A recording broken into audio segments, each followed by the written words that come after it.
Welcome to the Unstoppable Recording Machine Podcast. And now your host, EYAL Levy. This show is brought to you by Academy, the world's best education for rock and metal producers. Every month on Nail the Mix, we bring one of the world's best producers to mix a song from scratch from artists like Meshuggah, Periphery, A Day to Remember, and Bring Me the Horizon. And we give you the raw multi-tracks so you can mix along.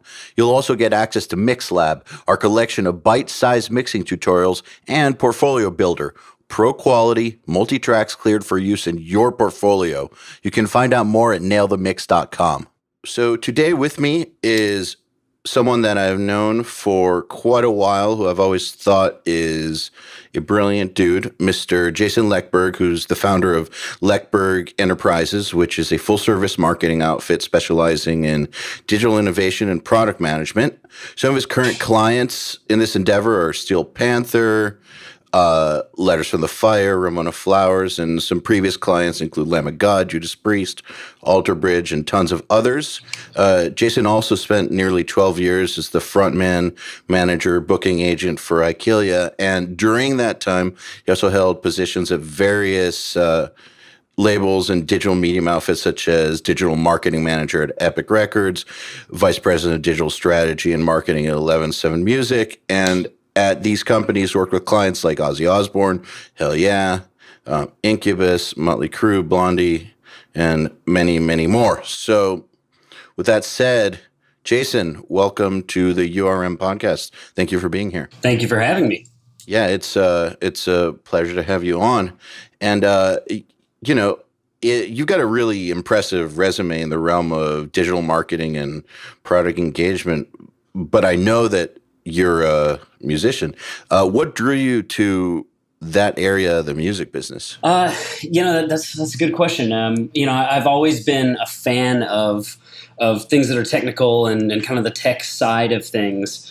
I've been playing in bands since the early 90s. And when I moved to New York in 2005, I kind of continued my profession as a house painter while I was playing in bands, and then had an opportunity about a year and a half after I moved to change professions. And thankfully, I had a very supportive wife who, at that time, she was my girlfriend, but was like, all right, let's do this. Let's do something crazy. And so I quit and started interning, and just the first great opportunity that came my way after I'd been interning was to work for a new arm of a management company in Brooklyn. The management company was called Zen Media. And the founder of that company was just a guy who was very forward-thinking and realized that there was a lot of opportunity in the social media space for marketing entertainment and specifically music. So he started a company doing just that, being kind of the first ever company that specifically worked with entertainment in the social space and marketed the two with each other. So used artists to market technology and used technology to market artists. And just because of my background, working my way into management in the trades, once I got in there, I pretty quickly went from being a in the dirt, kind of in the trenches, soldier up to a management role there. I loved it because I was able to kind of connect the two things, both the technological and the innovative side, with the musical side, which is what I wanted to get into. And then Epic kind of scooped me up, and from there I learned project management and product management, and then began that part of my career. And then I've just kind of done both, continued to do both since then. So give me an idea for what year it was when you got that internship. I was interning in early 2007, the very, very beginning of 2007. And then I went to work for, the company was called Buddy Lube. I went to work for that company in March of 2007. Okay. So about 11 years ago. Yeah. And that was right in that bubble. If you went on a MySpace page in 2007 or 2008 and it took 3 hours to load because there were 17 different music widgets on it, that was our fault. I remember those days very, very well. I was about to say very vividly, and then I realized some of those days are totally blacked out. But When you got that internship, you said you moved pretty quickly. What do you mean by quickly? And was it a paid internship? Yeah, so by the time I actually went to Buddy Loop, that was a full-time position. I interned at a company called Verse Music Publishing and a company called MI2N, which is kind of like a CNN for the world music organization, kind of world, like that type of music, world music. And then from there, I actually, when I went to Buddy Loop, it was actually paid.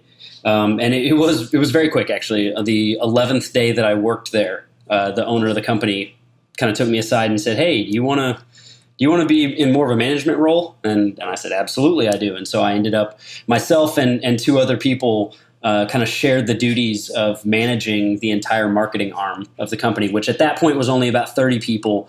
But by the end of that year, by the end of 2017, we were around 125. 2007, you mean? I'm sorry, 2007, yeah. By Christmas of 2007.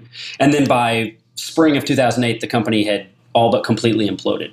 So it was a quick ride. The guy that ran it got a lot cocky, and he started telling labels things like, "We are the label killers," and artists don't need labels anymore. Yeah, exactly. Which then made the labels start to cut us out and put a lot of pressure on the artists, and so pretty much everybody at the beginning of 2008 kind of saw the writing on the wall and ran for the hills. Man, one of the dumbest things you can do, really ever, but especially when you're starting to get some traction, is to then shit on all those relationships which helped you get that traction. Oh, totally. He's a crazy guy. I'm sure, I know you have a long history in the industry as well. So there are quite a few of them in the industry that sometimes you look at and go, how in the hell have you not already been shot? But he's just one of those people that's how he is. He burns lots of bridges, and to his credit, he's also a huge risk taker and a very smart guy. So he was able to see the future, I think, before some other people were, and really take the risk to capitalize on it and build the idea. But then he's just such a neurotic person that he ended up torpedoing it himself. But what came out of that, probably half of the people who worked at that company are now the leaders in digital innovation and digital marketing, both inside the music industry and in the advertising industry at large. Those people that I was working with, who were most of them college kids, straight out of college, they have, Lion Awards, which is the highest advertising award you can get, and are in just about every single label on the planet. It's amazing how like minds find each other in that way. I've always been fascinated by that whole concept. You kind of see it throughout history, and it's kind of the same way that I think you'll notice a scene develop in a certain part of the world, or something like Silicon Valley happens. And I've noticed it in my own life. It's just very, very happy accidents, for instance, that I'm working with the guys that I'm working with who all want the exact same thing and have just this shared passion and common goal. It's interesting to me how that happens. I feel like it's definitely a prerequisite for making something work, but it's definitely interesting how those things come together. I do need to say though that burning bridges sometimes is unavoidable, but you really should try to minimize it. I mean, you can't go years in this industry or any industry without having some people who hate you and that you hate. There's no way, but by and large, you should try to avoid it.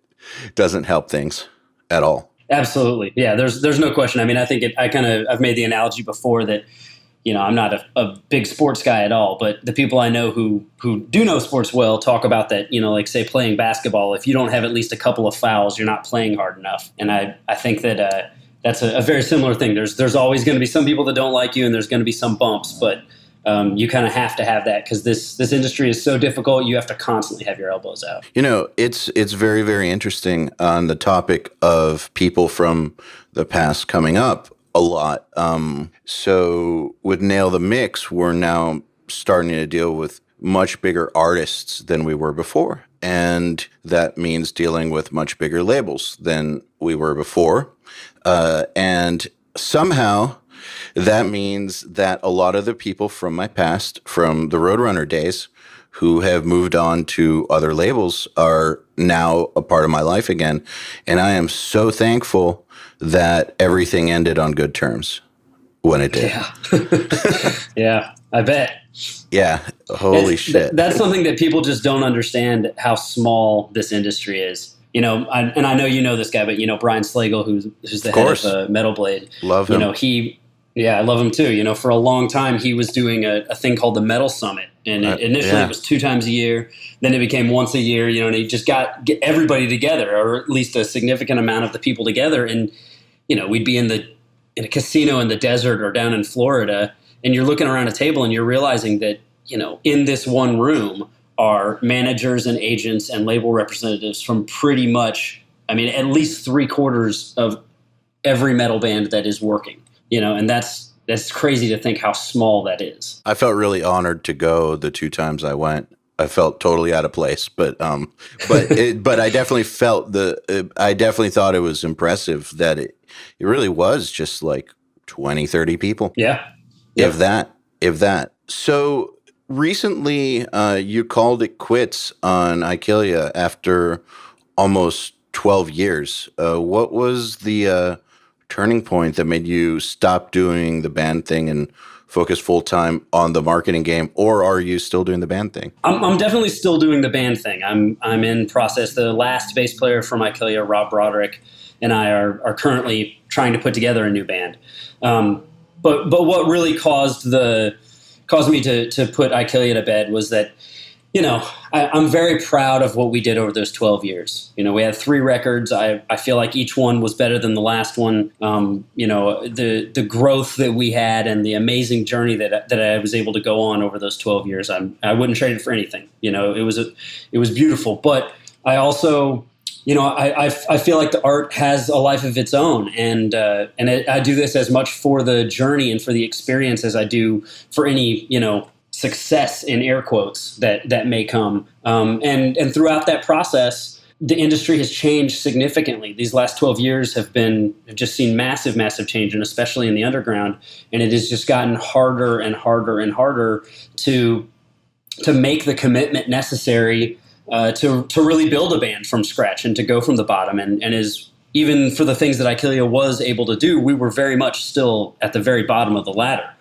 And so through that time, different members who were in the band just got to a place where they were unable to be able to continue and had to leave. And after replacing members a couple of times, it got to a place where I felt like we were beginning to do a disservice to the work that everyone had put in and to the art that we had created. And it just felt we were, you know, essentially we were becoming a cover band of a cover band. And that I just felt like that wasn't right. It wasn't right for the art. And so if it was, you know, fortunately the music lives on. The CDs are there. You can stream it on Spotify. You can listen to it wherever you want. So that's going to live on forever. And I'm proud that it will. But when the last guitar player decided that he was done with the road and that 4 years had been enough for him, you know, it felt like, okay, if I'm starting over again, I want to completely start over. I want IKILLYA to continue to live on as what it was, and now it's time to start over from the bottom again and let that brand live and let that art live for what it is. It's an honorable reason.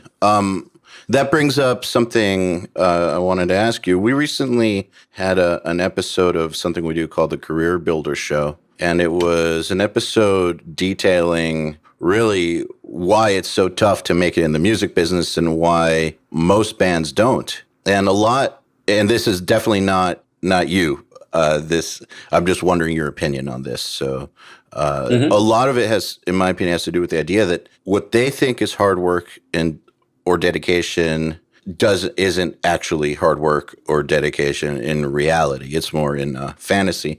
And I'm just wondering what your experiences are with this and what you see that's lacking in bands that just aren't quite on that professional level. You know, I have all kinds of little phrases that I love. I collect them from other people who are smarter than me. And, you know, a couple of those I think apply to this. Like the first one is a phrase I use often, which is that no one picked up a guitar to be responsible. And I feel like that's, you know, when you initially are getting into rock and roll, as much as So we all may true. grow and people start saying, oh, well, I'm not in it for the girls and whatever. Initially, we absolutely all were. Every single one of us picked it up to be a rock star and to live this life that we envisioned. And so you're starting from a position where you have a bunch of people who are not, their heads aren't in the right place. They're not business people. They're people who are out there wanting to make art. And even some of them who aren't saying, I want these selfish reasons, I want a Lamborghini and a mansion. They may just simply be artists, and artists by their nature are not, business people. They're not extremely organized. They're people who are passionate about creating art, which is a beautiful thing. But unfortunately, as the industry has changed so massively over the last couple decades, in order to succeed, you have to be both. And so that's a really rare thing. And then I think even beyond that, another phrase that I love is from an Irish revolutionary named Terence McSweeney, and he said that it's not who can inflict the most, but who can suffer the most that will conquer.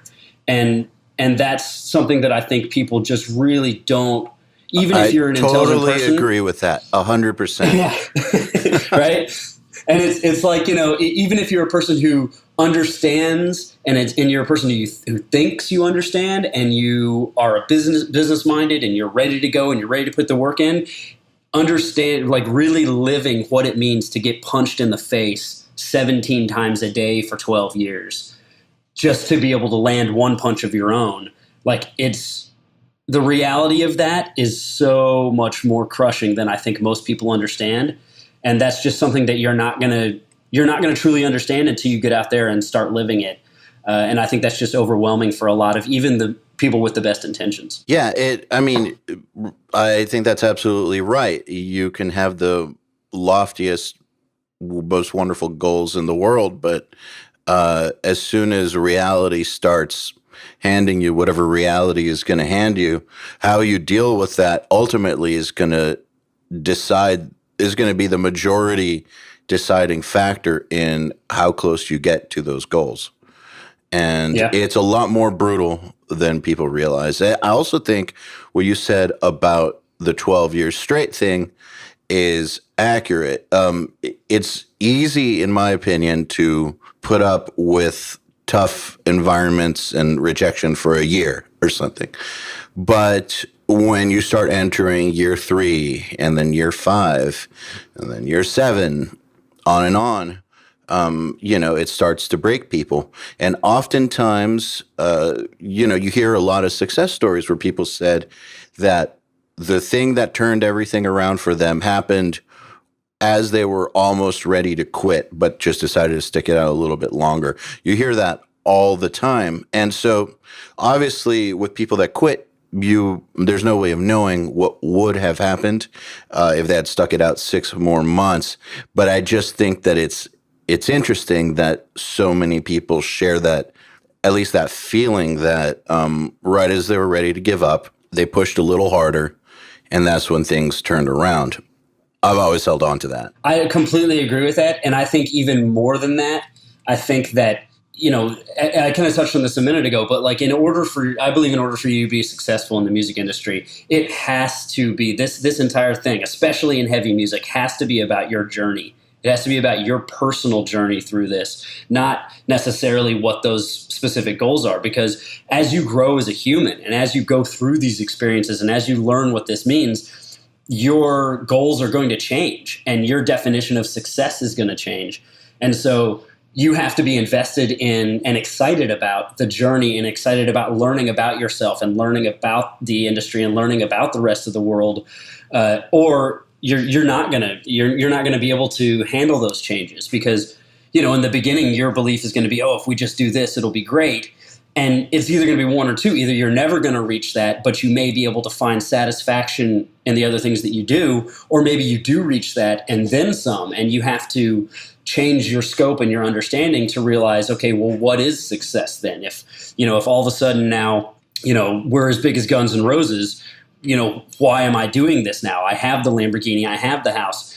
People don't I think it's difficult for someone who doesn't have that to understand the struggles that come with that. And even when you do have that success, you still get told no every single day, because as an artist and as a performer, you want to do these different things, and you're up against a world, especially now, that there's more people doing those same things in that same lane than there ever have been. So you've got more white noise you've got to punch through every day. And it doesn't, you can be the biggest artist in the world, but a year from now, the opinion could be, oh, well, that was yesterday's news. And you're right back at square one having to start over. So it never really stops. It's you have to kind of just like getting punched to be able to do it, really.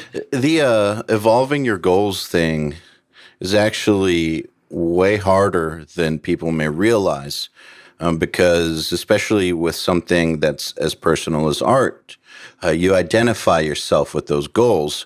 And if you have those goals for, a decade, 15 years, and it's just not happening, or part of you just isn't committed anymore for whatever reason, it's very, very hard to, take a personal inventory and accept that what you want at 30 or 35 is not the same thing you wanted at 15 or 20. But I think it's absolutely key.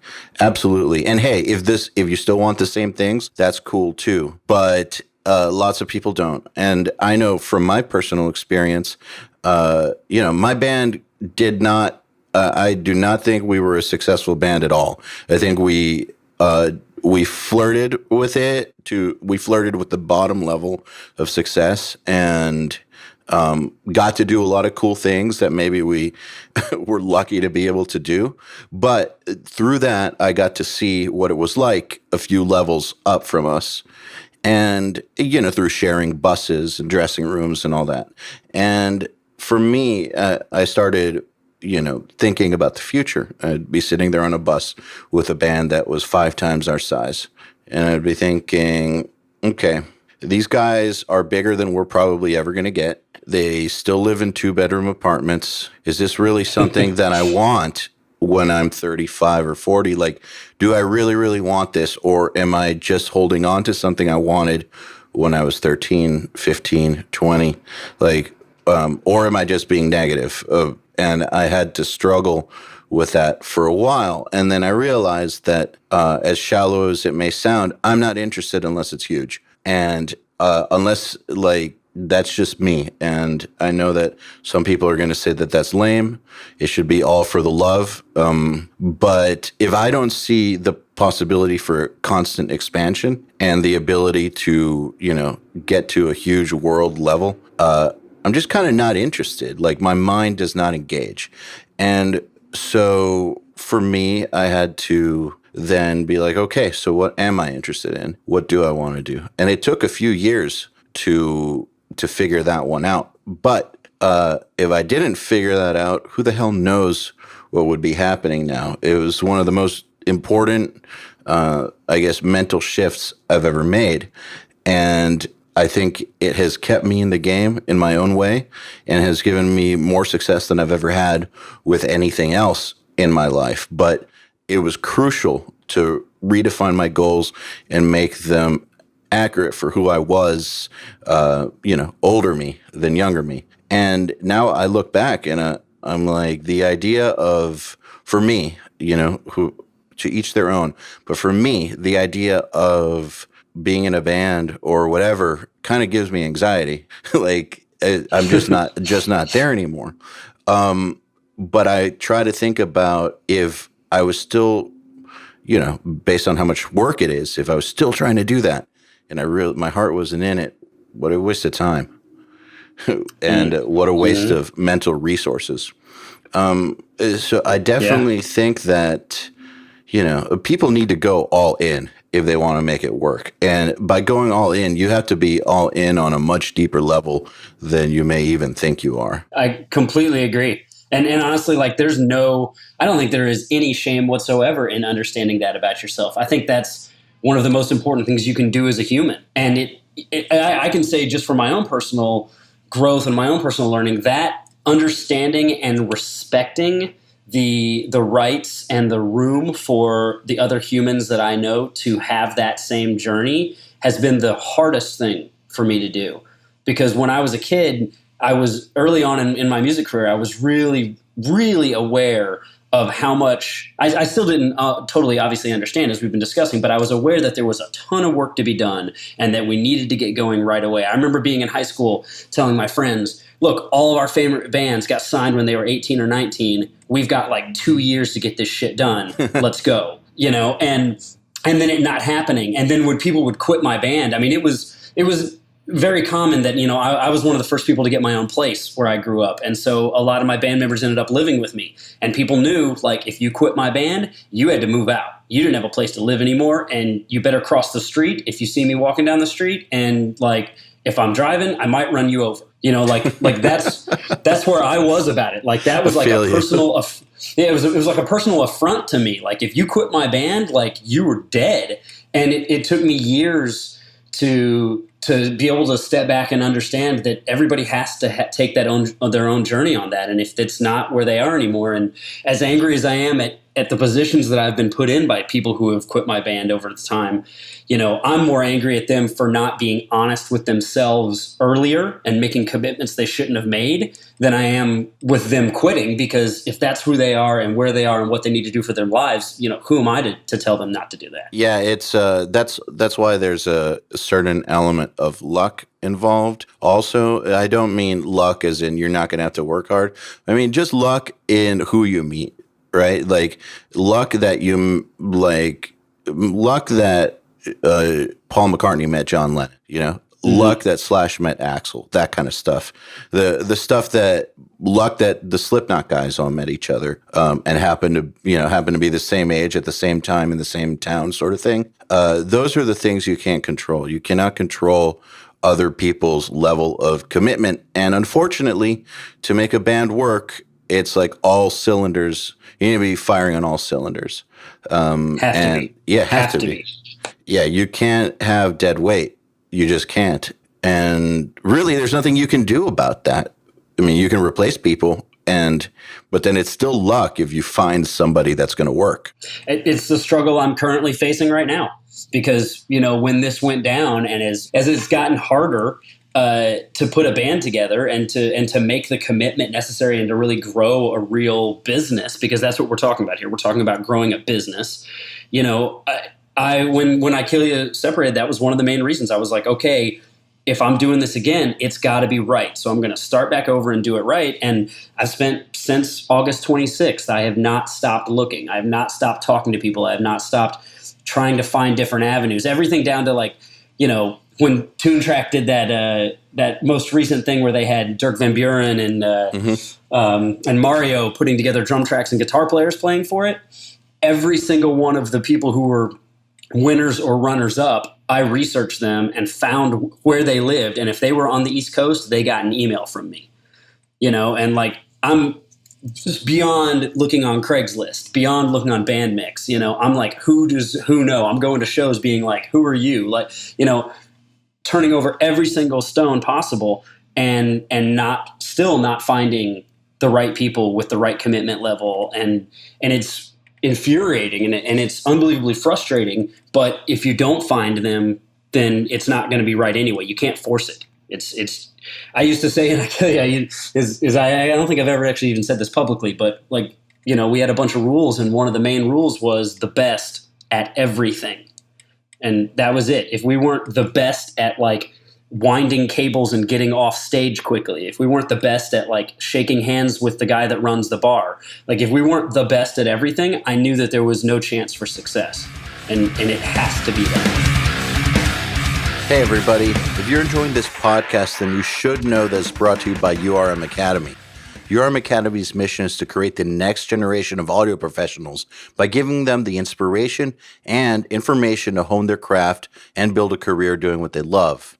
You've probably heard me talk about Nail the Mix before, and if you're a member, you already know how amazing it is. At the beginning of the month, Nail the Mix members get the raw multi-tracks to a new song by artists like Bring Me the Horizon, Gojira, Asking Alexandria, Machine Head, and Papa Roach, among many, many others. Then, at the end of the month, the producer who mixed it comes on and does a live streaming walkthrough of exactly how they mixed the song on the album and takes your questions live on air.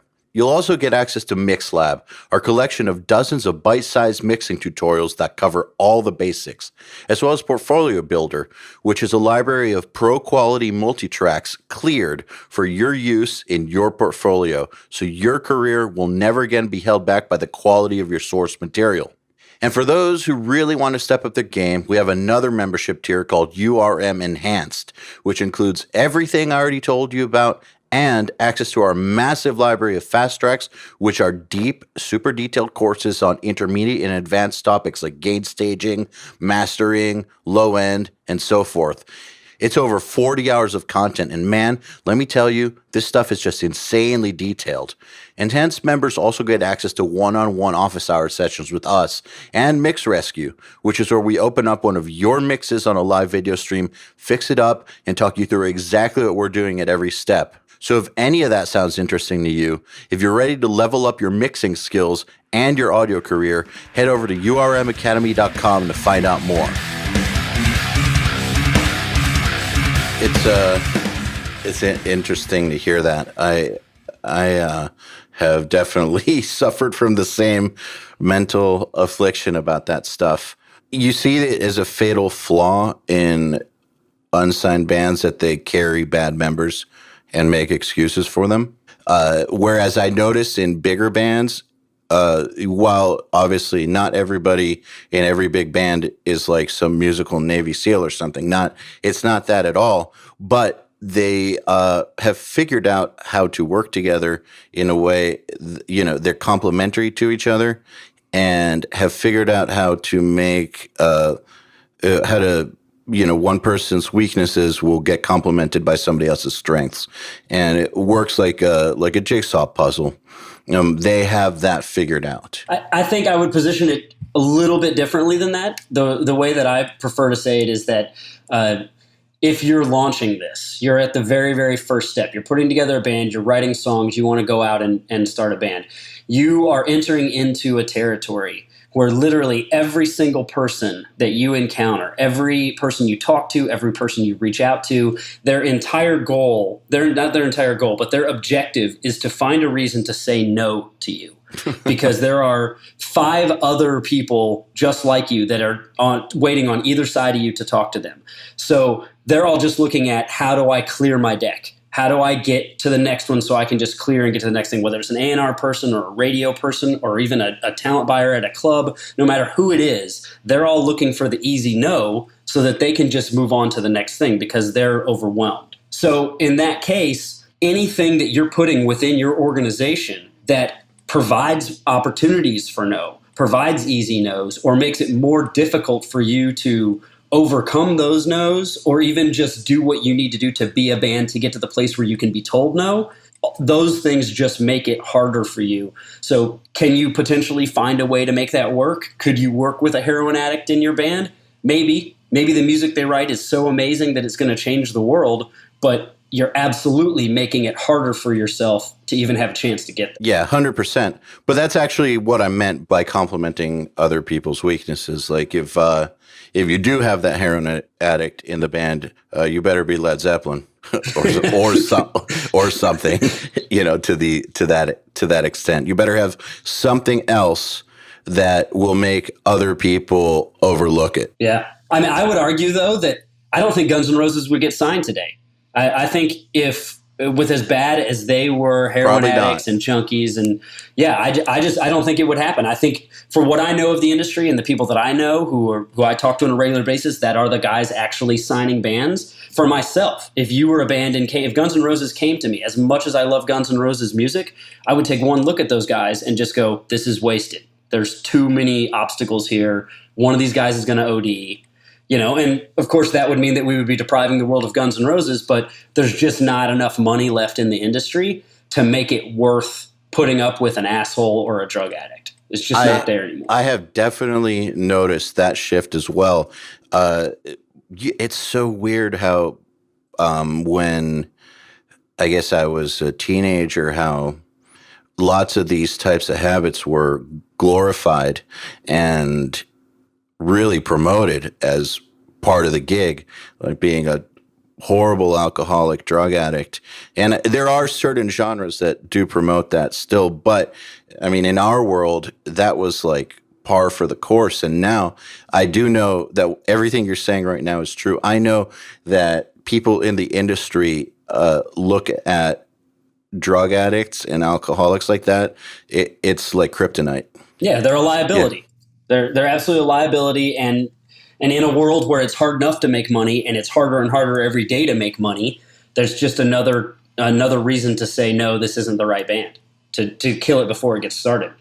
And look, it's funny you say that because, about growing up, because I spent a long time being like, part of me being really bummed out about the fact that I was really aware that I would never get to just be a drunk that woke up at 8:00 in the afternoon or evening and went and played a show and then partied all night. I was bummed out about that for a while. Well, they definitely made it seem like it was the coolest thing on earth, right? But now 20 years later or whatever, we've been seeing lots of those guys dropping like flies who, when we were growing up, were living like that and promoting that lifestyle. You see the other end of it, and it's fucking brutal. So I am glad actually that the industry is not okay with that stuff anymore. Yeah. And in my career too, I've been, whether you want to say fortunate or unfortunate, but I've met many of those people. I know many of those people now who were my heroes then, or I looked up to, or who glorified that. And I've met some of the second wave as well. I've worked for some of the second wave of bands that came around in the 2000s and still believed in that ethos. And some of those people are bad people. They're just shitty humans, and I don't enjoy working with them. I haven't enjoyed knowing them, and I looking back now, I'm glad that never happened, just simply because I don't want to be that person. It's a very dark environment once you get past the initial fun of it. The reality of it is super dark. Not okay. So on a slightly different track, just what do you think?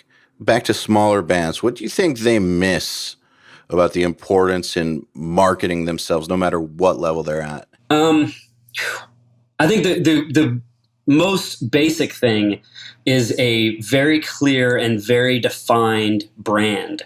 I think that is just I would say that's the most common thing that I see that's missing. And it's a difficult thing to do because it's tough to identify sometimes what makes you original and what really makes you special and why you're different. But I think that has to be done. And I think in this world, we're building businesses, we're building brands. So the best thing you can look at is the best brand, the brands that do it best. And you look at Apple and you look at Coca-Cola and you look at Nike and whoever you want to pick.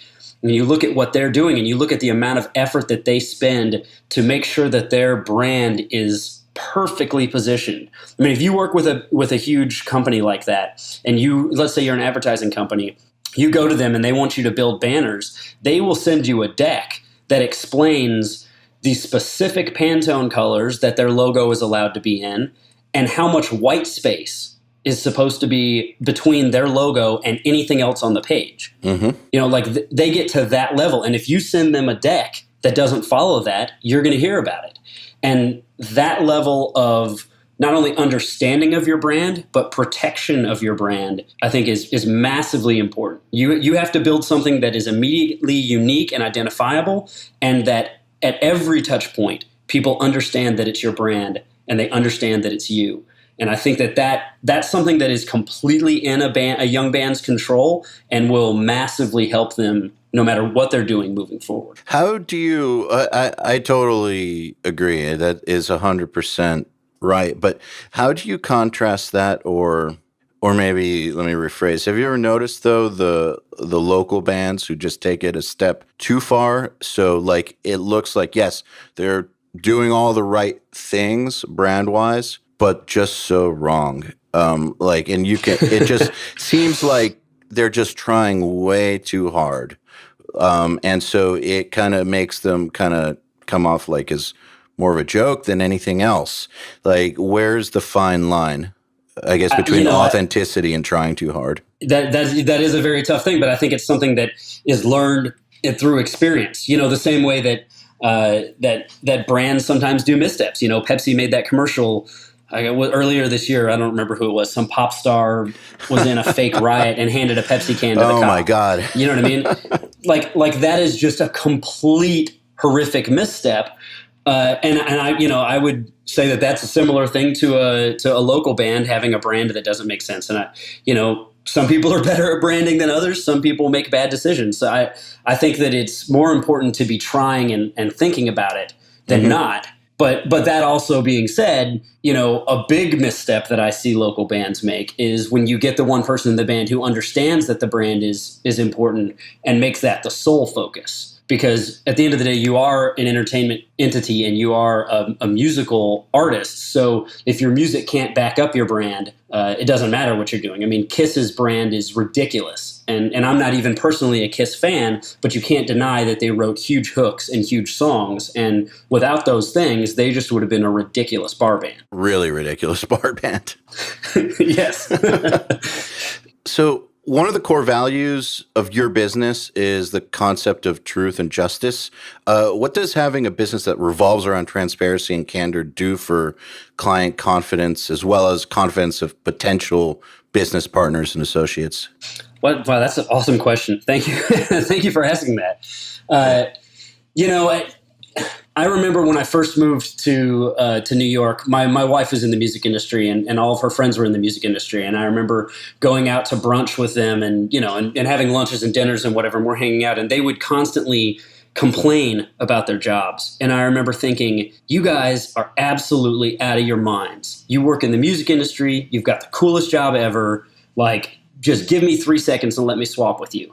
And then I remember equally as clearly, I think the second or third week I was at Epic Records, walking into the main boardroom to do a whole meeting and sitting with my back against the wall, just as quiet as I could, having it all of a sudden wash over me how half of the people in the room could have been marketing toilet paper. Like it did not matter. The music was being discussed as a commodity, period. And I'm not even saying that to disparage them. When you're in an organization that large, that's what has to be done. You've got, I was on the 22nd floor of the Sony building, which is 550 Madison. It's an entire block. Well, it was. They've moved now, but it was an entire block of Madison Avenue between 55th and 56th Street, 34 stories tall. You've got a building that big. You have a minimum amount of money that you have to bring in on a regular basis just to pay your overhead. So you get forced into a situation where you have to make the decisions that are right for the company and not necessarily right for the artist. Artists obviously understand that. Savvy managers understand that. And so very often, especially in the majors, you end up with a really adversarial relationship where everyone is just trying to get one over on the other one. And nobody's really telling the other person the truth. And nobody wants anything in email. And everything is about, what can I get out of you? And how do I just make sure that I get what I want at the end of this conversation? And it really turned my stomach. As an artist myself, I was approaching marketing from the perspective of, I know what it feels like to be in a 15-passenger van. I know what it feels like to go to, Texarkana, Arkansas, and play for 17 people, 15 of whom I'm pretty fairly sure are extremely racist. I know what that feels like, so I always wanted to approach it from that perspective, and it's one of the reasons that I launched my company, because I realized that I wanted to do something different. I wanted to provide something different. I wanted to provide an option that focused on what was right for the artist, and in the new environment. That's the greatest thing that I'll say that social media and the internet and things like that have provided is the ability to build a brand focused specifically around what's right for the artist and the relationship with their fans. And the only way that that's done is through transparency and through trust and through honesty. And it's either going to resonate or it's not. But thankfully, our market is now directly between the artist and the fan. It used to be that the artist made the music, the label sold the music to the store, and it was the store's problem to sell it to the fan. But now we've cut that out, and the relationship is between the artist and the fan. And by creating something that resonates and that's honest and that's real, and my relationship being honest and real with them and helping them create a real honest persona and brand for them, you can create a relationship that goes beyond, I heard this song on the radio and 10 years from now I'm going to hear it again and remember that moment. and it goes to this music becomes a definition of self for the fan. And that's how you build a sustainable career. It's not about labels and agents and managers. It's about the relationship between the artist and the fan. And the only way that that's going to happen, and the only way you're going to effectively market all that, is through honesty and transparency. That's great. I guess since we're on this topic, can you talk a little bit about what specific services fall under the umbrella of Lekberg Enterprises? Sure. Yeah. I prefer to say that Lekberg Enterprises provides a third option. In shorthand, we're a label services company, but what we do in the macro is that we provide the same relationship and marketing and services that a record label would provide to an artist, but we do not take any ownership of the artist's music, and we don't take any of the profit. We take no profit share in it. So what that means is that when you look at a record label, they primarily, if you're going to be very, simplistic about it, they primarily serve two functions. One is a marketing company and the other is a bank. So Lekberg Enterprises is the marketing company. The artist has to provide their own funding, but through that, Lekberg Enterprises will come in and handle all of the production needs. So if you need assistance, getting engineers and producers and mixers and masters to the table to finish the record, we can help with that.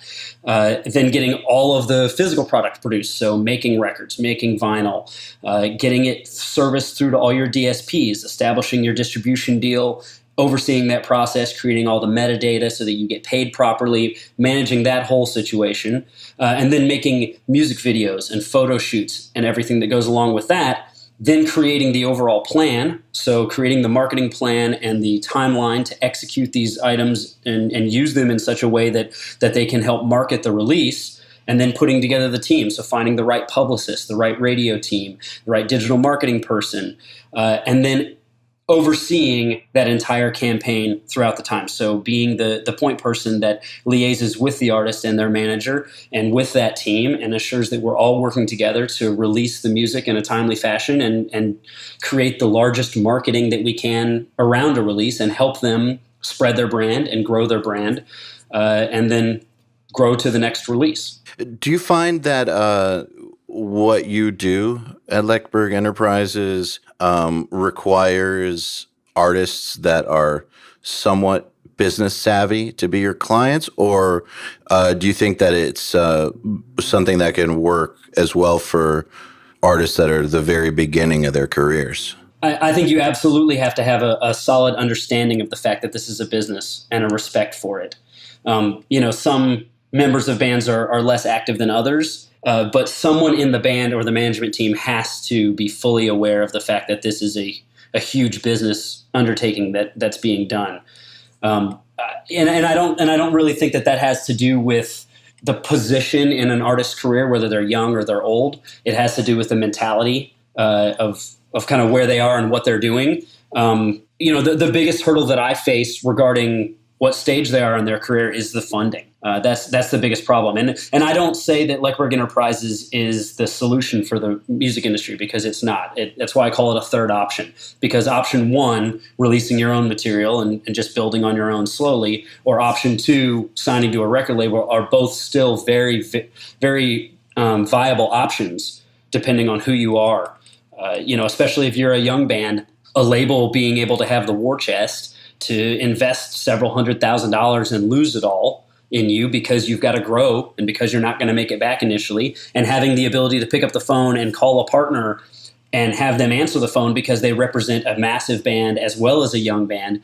Those are important leverage things that are needed. So for some artists, for some people, being with a label is a better option than doing something like what I'm doing. But for other people, it's exactly what's needed. And I would say if you're going to get the most out of what I offer, you need to be very, very business oriented, and you need to be very hands-on. You need to be very invested in building a business. It's interesting you call it a third option. On the topic of threes, I also see it as a very good third step with those three options. Like number one, start the band yourself, sell your own stuff, develop your brand. Then two, sign to a label who takes it to the next level. And then once you're big enough to where you can fund it yourself, step three, get with a company like yours. You're absolutely right. And that's 50% of my clientele. My clientele is pretty evenly split between artists that are established and have been through the system and just simply don't fit as well in the system anymore. Or, let's say you're an established band that, at one point was gold. Or at one point was selling a couple 100,000 records a year, and through the career, you've kind of now you've passed out, you've done a couple of albums, and you've gotten to the point now where your fan base are people who are really the diehards and the passive fans who heard you on the radio and liked that one song one time. They've kind of fallen away.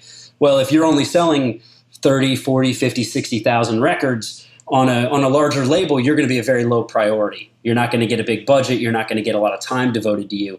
But working with a company like mine, that's enough money to sustain yourself. That's absolutely enough profit. And if you're selling those types of records, your tour, merchandise, so your merchandise and your tour revenue is going to be good as well. And by keeping it all in house, you afford yourself the ability to build a sustainable business that is not just going to have the rug pulled out from underneath it when a label feels like we've spent enough money, we've lost enough, this isn't worth our time now, which, again, understandably, they have an overhead they have to take care of. For a lot of artists, it is. I'm kind of the back end of the career rather than the beginning. But then for the other half of my artists, it's either businessmen themselves or artists who are funded by businessmen who have made their money in other realms of the industry. And not to be disparaging to the industry again, but sometimes they just come to me and say the typical record industry deal is horrible. And from a strictly business perspective, I'm not interested in signing away rights for 18%. Yeah. It's interesting. I think that, I have seen those business guys who fund artists do such stupid things because, they might be brilliant at, traditional business, but they know nothing about how the music industry works. So I think, especially for those types, a company like yours, I would say, should be like prescribed. It's funny.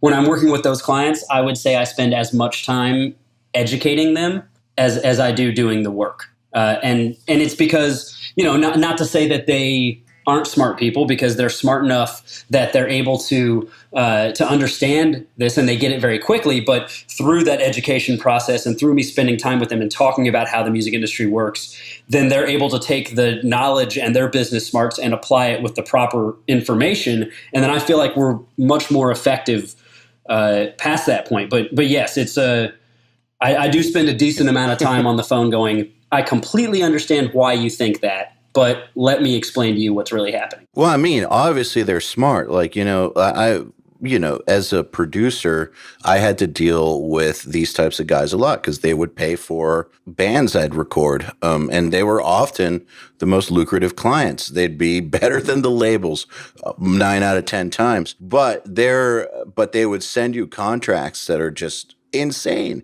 more insane than label contracts. And they'd have like these expectations that are just, it's cool for the corporate world, but just not how things work in the music industry. And of course, they're smart. They didn't get rich by being dumb, but they do require some education. But they usually are quick studies because, they are intelligent guys, obviously. Gotta be. Absolutely. Yeah, they are. But you're exactly right. It's exactly that little key point of understanding the expectations versus reality. Because, going back to the point that we made earlier about the fact that everyone is basically waiting around to tell you no, all of the touch points, everyone that we deal with throughout your career in the music industry are people who believe that their opinion and are in a position that their opinion holds power over whatever thing it is that they're managing. If they're a booking agent, if they're a promoter, if they're a blog writer, whoever they are, their opinion plays into that relationship. And that's something that the business world has a hard time understanding because it is, frankly, it's kind of crazy to sit there and say that my career could be dependent on this person, whether or not this person likes the music that I made, and they could just be having a bad day. That is a really crazy thing, but that's the reality of it. And that is a tough thing for those types of businessmen to understand when they're used to, 1 + 1 = 2, that's math, this is business. Yeah, that bad day thing is very real.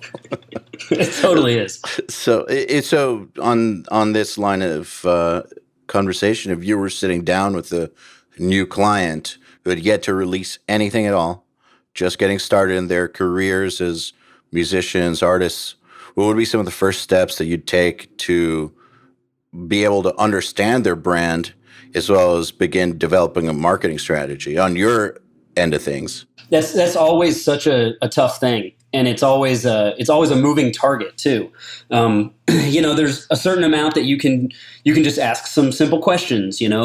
What inspires you about the music? Why are you inspired about this? Talk to me about how you got to where you are. What was the first band that moved you? What made you pick up a guitar or drums?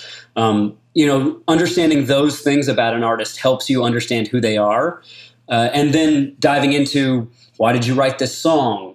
What does this song mean to you? And for some artists, that's a very fruitful conversation, and they're going to be able to come back and they're going to say, this is the chord progression I used, and I was inspired by this. And they're going to talk about lyrically, this is what I was inspired by, and this is what I was trying to get across, and this is the emotion that I want this song to convey. And then you're going to deal with some artists who are going to go, it sounded cool, so I did it.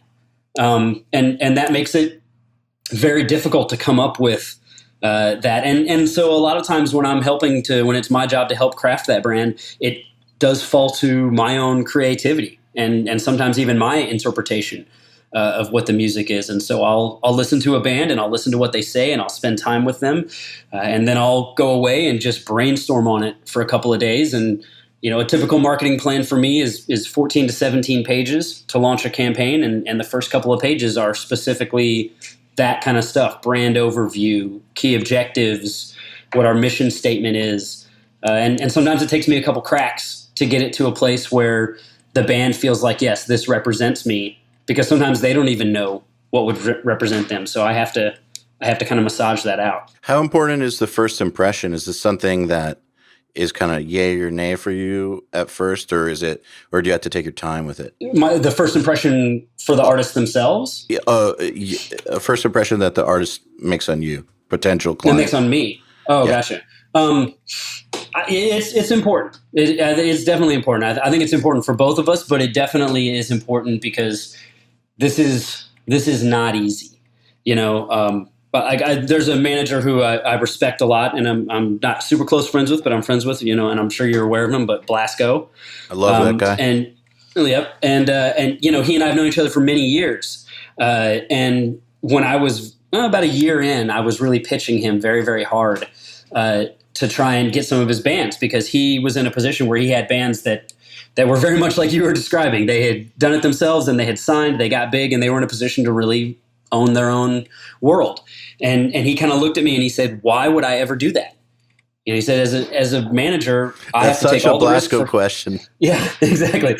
And he was like, I have to take all the risk for touring. I have to take all the risk for merch. Why do I want all the risk for records? Why do I not want that to be somebody else's problem? And it's a big commitment and it's a lot of risk. So it's important to me to understand that the artist has a level head and has what I think are realistic objectives and a realistic understanding of where they are. But at the same time, I'm also in a client services business. I have turned down artists. I did have a call with an artist one time who was clear that it wasn't going to go anywhere. And so I thanked her for her time and I turned her down. I try not to do that too often, just because I don't think it's good business, but it needs to be the right fit. My clients, with the exception of a couple of my clients, I'm working on 6 to 9 month campaigns. So I'm constantly having to find new clients. And if they don't walk away happy and I don't walk away happy, then I'm not going to have a business. So we have to be aligned. I mean, if you're not aligned with somebody, it doesn't have to be the end of the world too. Like, just because you aren't working together, maybe it's for the best. For instance, my company, when we first started getting bigger producers and bands on, we decided to get a publicist, a publicity firm who's great people and well-known in the metal world. And they were helping. We worked together for about 6 months. And about 6 months in, they were like, look, we don't feel like we're making any difference. So we're going to part ways, but we've got your back. And actually, it was true. They did have our back. Like, there was a situation that happened a few months after that where we had to make a move very, very quickly because a huge, terrible controversy erupted online about something that we were involved with, and they helped us. It had nothing to do with us, but like we were attached to it, and they helped us get through it. But we were feeling the same way. Like, we didn't think it was a good fit, just because in all reality, we can do it ourselves, and we know enough people between myself and my partners, and like, we're good at marketing and press, and it was just a pointless partnership, really. And them telling us that didn't make us look at them in any bad sort of way. It actually increased my respect for them, because obviously they're not just in it for the paycheck. They didn't feel like they could get anywhere with us, and they were upfront about it. So, I do agree you shouldn't be Dr. No, but it is the honorable thing to do if you don't think that it's a right fit, to just say it, Absolutely. I mean, and every one of us in the industry has had moments. I mean, I'll give you a specific one on my turn. When I was at 11.7, I was presented with nothing more, and I passed. And I passed on behalf of the company. The owner of the company said to me, "What do we do with this band?" And I said, "No, I don't think they're special enough. I think they're too middle of the road, and I think that they're either going to be absolutely loved because they sound like everything else, or they're going to be hated because they sound like everything else. And we have 7 records in the pipeline right now, and I don't want to use energy on this." And then obviously after I left 11.7, they came back and were signed by 11.7 and got nominated for 3 Grammys. So what the hell did I know? But I feel like in that, those things happen, and we have to be honest with who we are. And there's always going to be that relationship that's where one we're going to get wrong, or one that's not going to work out, or someone you're going to meet with and you're going to go, "Wow, I just don't vibe with this person." But that doesn't mean that they're not going to be successful. I heard a rumor, and I never got this confirmed, that Monty Connor passed on Korn back in the day. Oh, wow. I wouldn't be surprised. It obviously did not affect him or them in the end. So, these things do happen. And I do think look, even if you got that one wrong, it's important that you don't take on projects that you're not feeling. Yeah. Because if I don't love it as much as they do, how am I going to be successful at it? Exactly. And I'll take it another step. Maybe if you had gone with it and had to work it, that might have impeded their success if you weren't into it. Not saying it would have, but it's a possibility. I know that absolutely could have. You really have to be into what you're working on in this game, in my opinion. So I agree. Back in 2014, when I decided that I was going to do URM and make it a real thing, I knew that I had to stop producing bands. There's just no way for me to do them both, because producing is an all-encompassing, time-enveloping life eater. And I had to make that decision. It was a tough decision, but I was really, really confident that I could grow this into a real company. But what that meant was saying no to things. And I was slated to co-produce a record in January 2015 for a metal blade band that I had worked with before. I loved all the guys. I knew it was going to be sick. And I passed. I mean, it was already confirmed for January. In about November or something, I was just like, look, I can't do this. I made the decision to change directions. And if I don't make the stand now, like if I don't follow through, I'm never going to. I'm going to keep on saying yes to projects. So for my own reasons. And I also think my heart wouldn't have been in it. I think I wouldn't have done as good of a job as they would have needed, because I'd be sitting there thinking, I need to stop doing this so I can start my company. So I definitely think that saying no is the right thing to do when it's the right thing to do, Yeah, 100%. And that's a tough thing to understand. When is the time but it is vitally important. What does drive you to be productive? Because is it passion, but like, between doing the band and working on all these high level projects and marketing, you got to be hustling nonstop. I am, and that it's just kind of who I am. Like, I don't like sitting still. I just don't do well with it. I'm not good at breaks. I don't really watch a lot of typical TV. When I do take some time and do something else, I prefer to watch a lot of documentaries. I always want to be doing something. I always want to be moving forward. I always want to be growing. For me, the thing that drives me the most is what that next goal is, and where I'm going, and what I'm doing next, and how I'm getting this thing to the next thing. I mean, I don't, not to get crazy philosophical, but I consider myself to be an existential nihilist, in the sense that I don't believe that any of this has any real value. Anything that we do is going to be forgotten, or anyone who remembers it is going to die, and they're going to be forgotten too. So for me, I'm not sitting around thinking about some greater glory and some big, like, I'm going to do this, and then that's going to be the definition of me. As a person, I have to constantly be in motion, and the challenge, though unbelievably exhausting very often, is the reason I get up in the morning. I definitely think that you have to bring your own meaning to things. At least I do, in order to be able to have the energy to do what needs to be done. So I have some questions here from our listeners for you, actually. Really? Yeah, before we finish up, I'd love to get some of these in, because they were excited that you were coming on. Sure. Love to. So let's see. I'm looking for one that we haven't already kind of covered.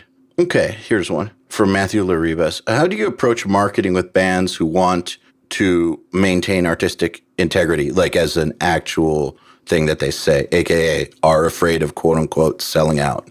Absolutely. I mean, I think that honestly, it's the same way I approach marketing every single band, because that integrity and that vision that they have and that journey they're on is the reason to do this. It's the whole reason we're doing it.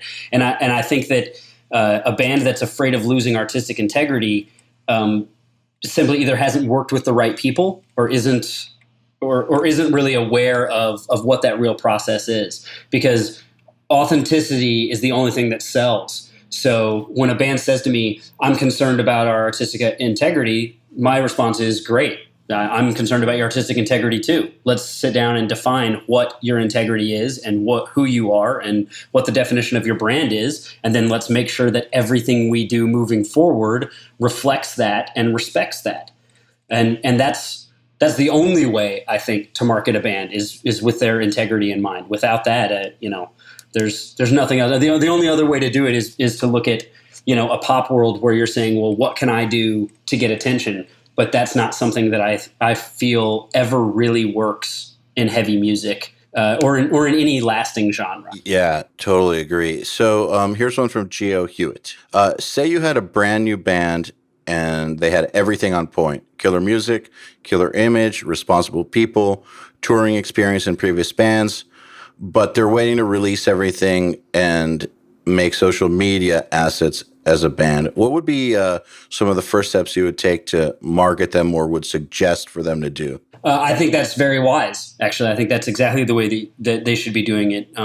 The most important thing in any campaign that I do is the structure, and is that calendar. As I touched on a little earlier, I write large marketing plans at the beginning of every campaign, and the reason for the large marketing plan is to have a very clear roadmap. And like any trip that you're going on, you're going to take some detours and things are going to change along the way, but you need that map up front. So if a band is wanting to take a step back and take a look at the assets and figure out how to launch, that's exactly the right way. The right way is to create a calendar and to talk about up front, what is every piece of content that we want to release throughout the entirety of the campaign. Let's calendarize that content and let's get it made ahead of time so that you have a plan. So every day you know what you're posting. I like to say to some of my artists that we always know something is going to go wrong. We know that there's potholes we're going to have to swerve. And the best way for us to be prepared to handle that and to handle them in the most effective way possible is to have all the other things already done.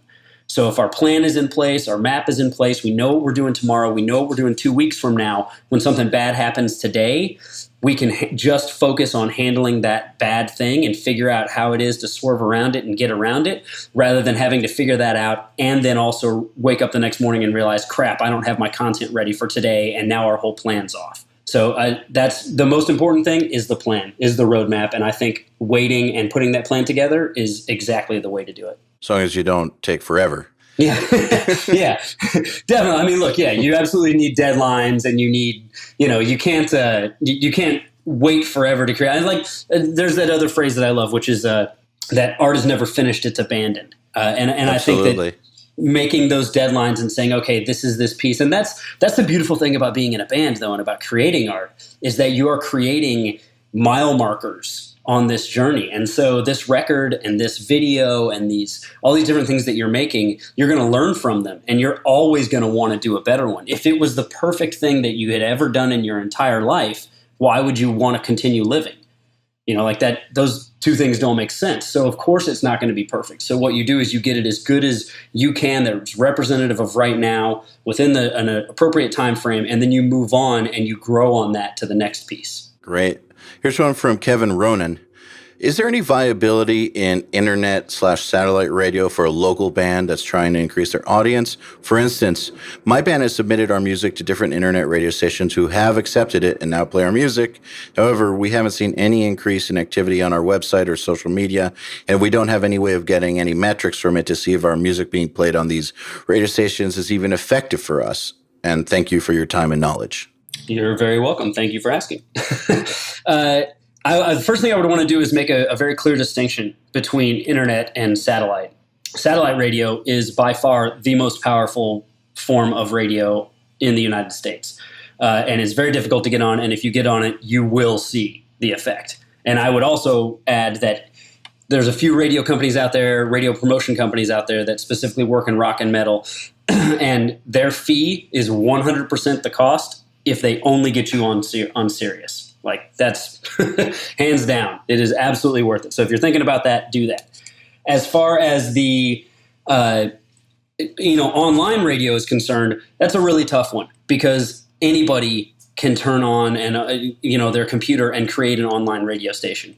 My experience has been that just the vast majority of those have no listeners, no real actionable listeners. Obviously, they have some listeners, but if you're talking about less than 100 people a week, it's not really anybody listening.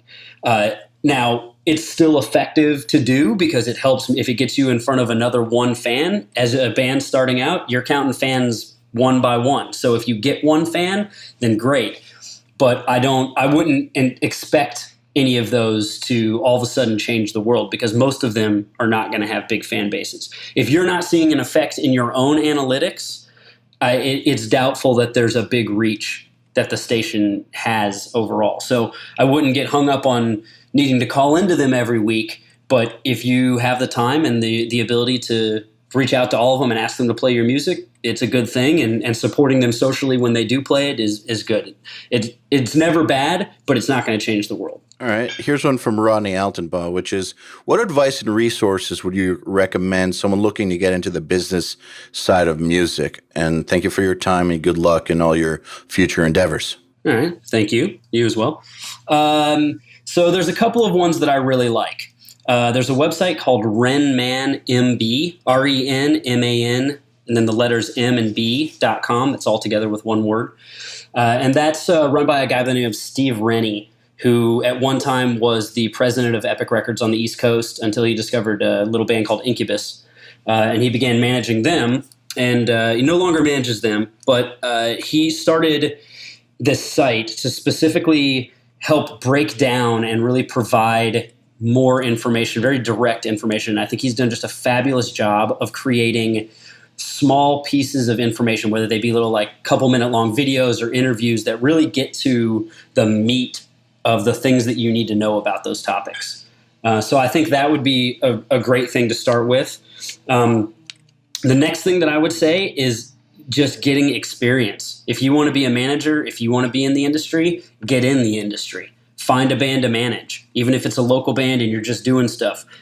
Just going through the process of helping them think about their process and booking shows and setting that stuff up and finding marketing opportunities for them locally.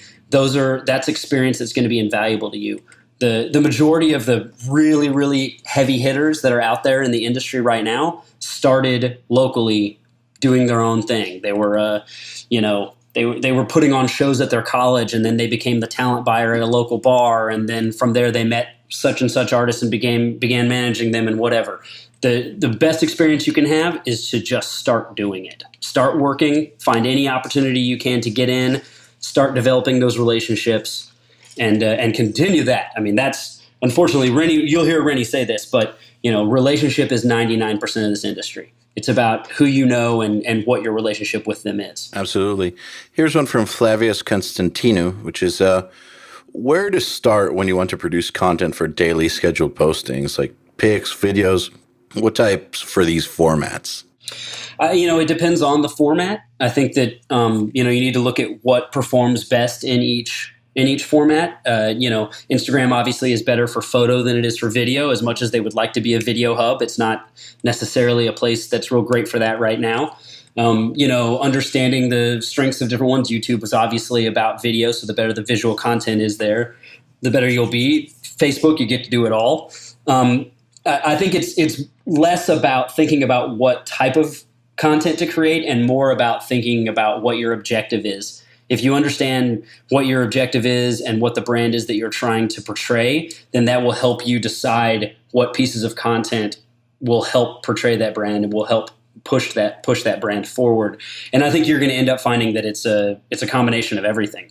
And I mean, really, content is king, so you can't have too much content. So you're going to end up wanting to make absolutely everything and as much of it as possible. All right, last question. This one is from Kirk Wells, which is, would an agent or management team be the better direction for an independent artist to go if they haven't got the time to spend on marketing and publishing? Well, that would be a manager's job. A manager would be able to help you with that. Manager would be the first person to add to your team if you're adding someone like that. An agent is going to be focused on touring and booking shows. Either one of those are going to be tough because both of them work on a commission basis. And any agent or manager who tells you that you need to pay them to do the job, run as far away from as you can, as fast as you can. But finding one of those, you need to find somebody that believes in what you do to add them to your team, and they need to believe in the future because initially you're not going to be making any money. Even if you're making $100 a night at your local club, an agent taking 10%, that's only $10. So, it's not really going to be... Not going to be giving them a lot. So a manager is the first place to start there. And I would say, moreover, just based on the question, I would do a little digging and a little go to Renman MB and check out his definitions of what each individual team member does. And I think that'll help you make that choice too. Great. Well, Jason, thank you so much for coming on the podcast. You've been enlightening to have on. Thanks, man. I really appreciate you having me on. Yeah, anytime. Would love to have you on again at some point in the future. And I know that we could probably have talked for about 3 more hours about this stuff. we forgot the most important topic. Oh, yeah, you're right. All right, let's get into that real quick. So right, what do you want to say about it? I'll lead in. Okay, so about 11 years ago, my former band lost our singer unceremoniously, and we had no idea what to do because we were faced with getting dropped, and it ended up happening anyways. But basically, we just prolonged the inevitable. We ended up doing a competition on YouTube. We put 3 instrumental versions of our songs up and checked the responses, and actually you did one of them, one of the better ones, and you were highly recommended by Mike Gitter. I remember. You actually funny. had one of the best ones. Thank you. It's funny because I actually didn't submit through the YouTube thing. Gitter brought that to me because he had a band That's called right. he had a band called Mutiny, who ended up becoming called Mutiny Within. Yep. And he was trying to get me to quit IKILLYA and sing for them. And I had done some demos, and we were just headed two different directions as artists. And I still love those guys to death, but we just were headed two different directions, so it didn't happen. And at that time, you had lost a singer, and my demos and some of my music were kind of floating around Roadrunner. And Gitter called me, and he was like, "Hey, Monty wants you to check this out." And then you and I got on the phone, and then I went in and tracked it. So I don't even think I knew about the YouTube thing. Oh, okay. Yeah, you should go check those out. There's some really funny ones. So just so you know, the reason we did not go with you was at the end of the day, the fact that Sean Z lived 15 minutes away, and we could really cultivate him by just having him come over. Yeah. Really kind of made all the difference in the world, because we had no budget. So when we were like, man, we're someone from out of town, we're going to have to like fly them all the time, and we're not going to be able to afford this. Like it's just not going to happen.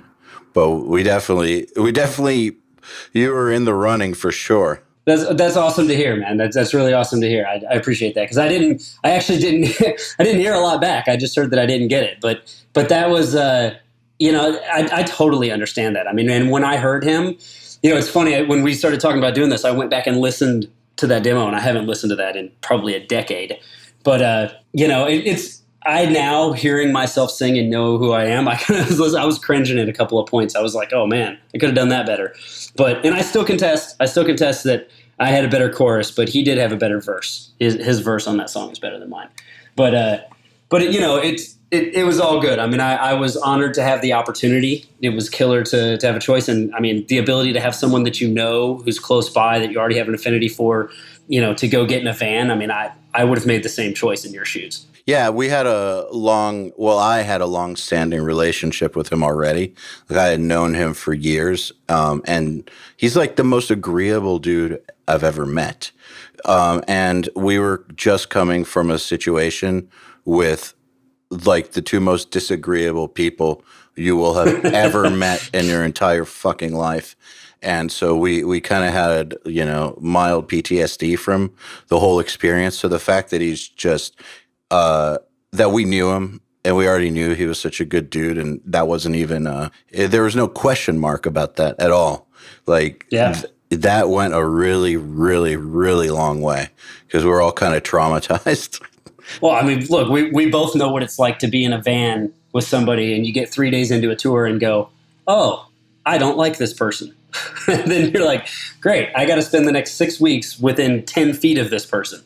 So I totally understand. It makes complete sense. And there's also the factor that, like, if we get someone and we don't like them and it doesn't work out, then for sure, like, that's it. Monty's done with us. He was done with us anyways. but it definitely would have been, he's done with us right now. He even told us that. So wow. Yeah. That's heavy. That's what I love about him, though. He was always real straightforward with me. And I will say that I knew we were not going to last on Roadrunner from the get-go. That I was like, there's no fucking way that we're going to be able to sell enough records to keep this in place. Let's just take this ride for as long as the ride lasts. That's funny. Oh, yeah. Look, I think you made 2 great records, and I still jam them. So I love them, and things happen for a reason. It's all good. I made some records I'm very proud of after that, and it is what it is. So we're both doing all right. Yeah, it could be way worse. Yeah, absolutely. Definitely could be. Well, with that, man, I'm gonna end here, but thank you again. Okay. Thank you, man. I appreciate it. To get in touch with the URM podcast, visit urm.com/podcast and subscribe today.